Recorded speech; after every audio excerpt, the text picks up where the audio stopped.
तो कैसे हैं आप लोग। उम्मीद करते हैं कि बहुत अच्छे होंगे। तो चलिए आज के वीडियो में हम आपको बताएंगे समतुल एकल छूट ज्ञात करना किस प्रकार ज्ञात किया जाता है।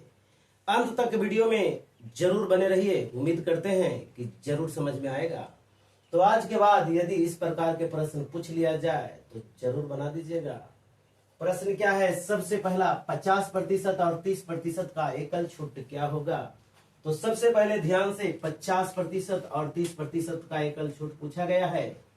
बनाएंगे दो प्रकार से, ध्यान रखिएगा। पहला फर्स्ट मेथड क्या कहेगा, ध्यान से आपको पता होगा कि sir x plus y minus x गुना में वाई बटा में 100 लिख दीजिए। जवाब आपका बिल्कुल सही है। x यानी पहले वाले को x माना जाएगा। 50 प्लस में 30, 50 प्लस में 30 माइनस में 50 गुना में 30 बटा में 100। आप करेंगे 1 0 1 0, यहाँ होगा 50 30 80 और माइनस में करेंगे 5 या 15। जवाब में लिखेंगे सर 65%। इसका बिल्कुल सही जवाब होगा। तो क्या दूसरे तरीका भी बता दिया जाए? जी सर बिल्कुल, दूसरे तरीका भी आप बता दीजिए। तो सबसे पहले सुनिए 50% और 30%, इसको फ्रैक्शन में लिखेंगे। फ्रैक्शन कहने का मतलब समझते होंगे, भिन्न के रूप में लिखेंगे। तो 50% को कितना लिखेंगे? आप कहेंगे सर 1/2 लिखिए, क्योंकि 50/100 करिएगा तो 50 दूना का 100 1/2, 1/2%, सॉरी 1/2% नहीं होगा। तो इसको कितना लिखेंगे? 3/100 लिखिएगा तो क्या 3/10 लिखेंगे। तो आप समझ पाए होंगे कि 2 में से 1 छूट दे दिया जाता है। 2 में से 1 छूट दिया जाता है तो रखा कितना जाता है? आप कहेंगे सर 2 में से 1 रखा जाता है यानी ले लिया जाता है।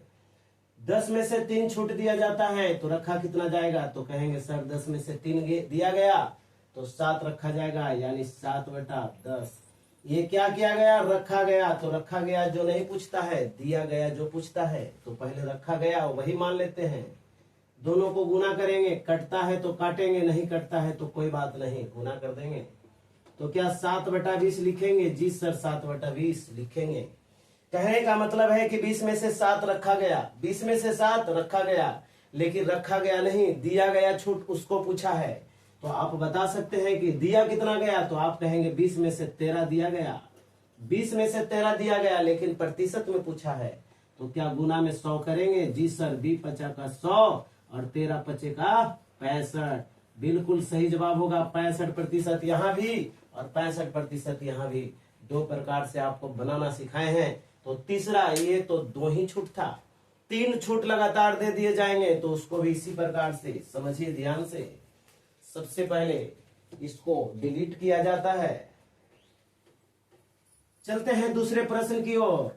तो समझना है दूसरा प्रश्न में कहता क्या है, 50%, 30% और 20% के एक 3 क्रमिक छूटों के समतुल एकल छूट क्या होगा। तो उसको भी इसी प्रकार से बनाएंगे। तो चलिए सबसे पहले फार्मूला आपको पता है, x प्लस वाई और माइनस में x गुना में वाई बटा में 100।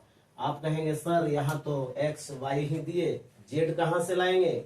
तो नहीं, अलग अलग बनाएंगे। तो सबसे पहले इसको 50% और 30% का निकालेंगे। तो 50 प्लस 30 और माइनस 50 गुना में 30 बटा में 100। तो चलिए इसको काट देते हैं। तो क्या आप लिख सकते हैं 80 माइनस 15 बोला जाए तो 65%। अब चलेंगे जो निकाले हैं उसमें से 65% और 20% का फिर छूट निकालेंगे। तो इस बार लिखेंगे फिर x plus y minus x गुना में वाई बटा में 100। आप कहेंगे सर x का मान 65 और प्लस में 20 और माइनस में 65 गुना में 20 बटा में 100। तो चलते हैं 65 20 कितना होगा? आप कहेंगे सर 85 और माइनस में 65 यानी 20 का 100 और 5 से काट दीजिए 13। तो माइनस में 13 करेंगे, घट के आ जाएगा 2 और यहाँ हो जाएगा कितना? आप कहेंगे सर 72%। इसका बिल्कुल सही जवाब होगा। तो क्या सेकंड तरीका भी बता दिया जाए, सेकंड मेथड। तो क्या कहता है? तो सेकंड मेथड भी बना लिया जाए। ध्यान से 50% और उसके बाद 30% और उसके बाद 20%। जो अच्छा लगे एग्जाम में उसको जरूर बनाइएगा।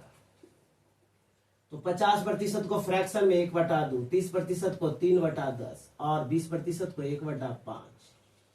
ये जो दे दिया गया, कहने का मतलब 2 में से 1 दे दिया गया, 10 में से 3 दिया गया और 5 में से 1 दिया गया। ये बात को आप अच्छी प्रकार से समझ सकते हैं। तो रखा गया यानी लिया गया, तो 2 में से 1 यानी 1/2 रखा गया। गुना रखेंगे, 10 में से 3 दिए, कितना रखें? कहेंगे सर 7/10 लिख दीजिए ना। तो 5 में से 1 दिए तो कितना रखेंगे? आप कहेंगे सर 4/5 रख दीजिए। गुना कर देंगे, 2 दूना का 4 कट रहा है तो काटेंगे 2 5 का 10 यानी 7/25। 7/25 रखा गया है। पूछा तो रखा नहीं गया है, पूछा है दिया गया है। तो 25 में से 7 रखा गया, तो बताइए कि दिया कितना गया? आप कहेंगे सर 25 में से 7 घटा दीजिए ना, 18 7 25 होता है, 18/25 रखा गया होगा। आपको पता है प्रतिशत निकालना है, गुना में 100, 25 चौ 100, 18 चौ 72, बिल्कुल सही जवाब होगा। आप यहाँ भी 72 निकाले होंगे और यहाँ भी 72 निकाले होंगे। तो उम्मीद करते हैं कि समझ गए होंगे। और यदि आपको एग्जाम में पूछे तो एकदम मुस्कुरा के बना दीजिएगा। तो तीसरा का जवाब हमको कमेंट बॉक्स में लिख करके बना करके जरूर छापिए। धन्यवाद।